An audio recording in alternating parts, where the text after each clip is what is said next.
Let's talk about a sound. It's a sound you have definitely heard before. It basically screamed the 80s, but honestly, it's still all over the place today. You know the one I'm talking about, right? That cascading, robotic, impossibly fast river of notes you hear in all those classic synth-pop anthems and sci-fi movies. It sounds like pure electricity, you know? Like a machine that suddenly grew a heartbeat. But what is that sound, really? I mean, just look at the range here. You've got the hypnotic disco of Donna Summer, the new wave swagger of Duran Duran, and the cold, futuristic vibe of Kraftwerk. All of them, every single one, use this one sonic idea as the pulse of their music. It just blew past genres and completely defined an era. Okay, so let's pull back the curtain. The secret weapon making that sound, it's called an arpeggiator. And you can pretty much think of it as a tiny robotic musician that lives right inside a synthesizer. So, here's the deal. At its core, an arpeggiator is just an automation tool. A musician can just hold down a simple chord, 3 or 4 notes, and the arpeggiator instantly, automatically transforms that one static sound into this rapid, repeating melody. And how it works is actually surprisingly simple, which is kind of the magic of it. You just hold down a chord. The machine does all the hard work. It breaks the chord into single notes and then plays them back in a perfect loop. It's that simple act of automation that turns a basic musical idea into pure kinetic energy. Now, this tech didn't just pop out of nowhere. The idea of sequencing, getting machines to play notes in order, started way back with these massive room-sized computers. It wasn't until the late 70s, when companies like Roland started putting arpeggiators into affordable synths like the JP4, that this crazy powerful tool actually got into the hands of regular musicians. And that, well, that's when everything changed.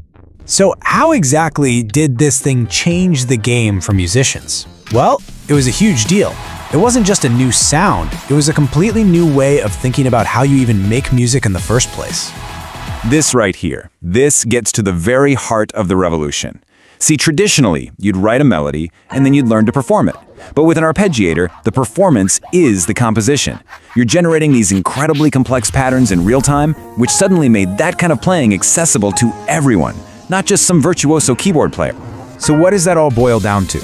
It means this one single tool basically just collapsed the entire music-making workflow. It blurred the lines between writing, playing, and producing, and it empowered a whole new generation of artists to create in a way that was way more fluid and spontaneous. But okay, this story isn't just about a cool piece of tech. The reason the arpeggiator sound hit so hard was because it tapped into these really powerful cultural ideas. Ideas about the future, about the past, and even about how we build community. First off, you have to remember the time. Society was just fascinated with computers, automation, the future. The arpeggiator delivered the absolute perfect soundtrack for that cultural moment. It was a mechanical aesthetic for a new mechanical age.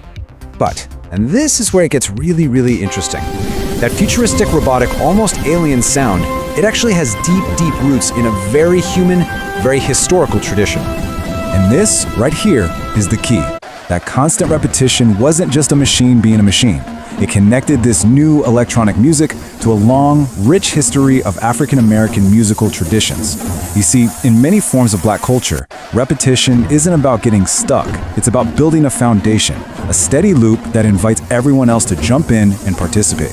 And this whole idea of communal participation, of everyone joining in, well, it found its ultimate home in one very specific place, the dance floor.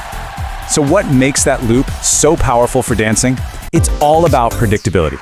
Think about it. When you can feel the beat coming, when you know the pattern, you're not afraid to join in. That simple, hypnotic loop turns a room full of individuals into a real community, all connected by that same relentless repeating pulse.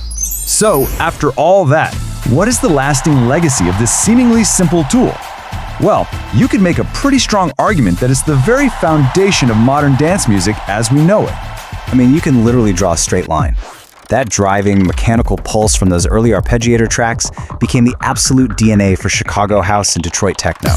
And the principles behind it, that rhythm, that repetition, are still the bedrock of pretty much all electronic dance music today. And you don't have to take my word for it.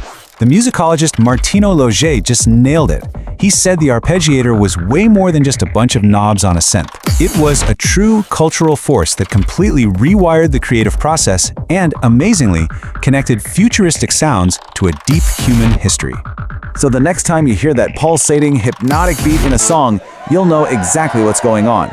It's not just some cool sound from a machine, it's the Arpeggiator, a piece of history, a tool for building community, and yeah, a machine with a soul.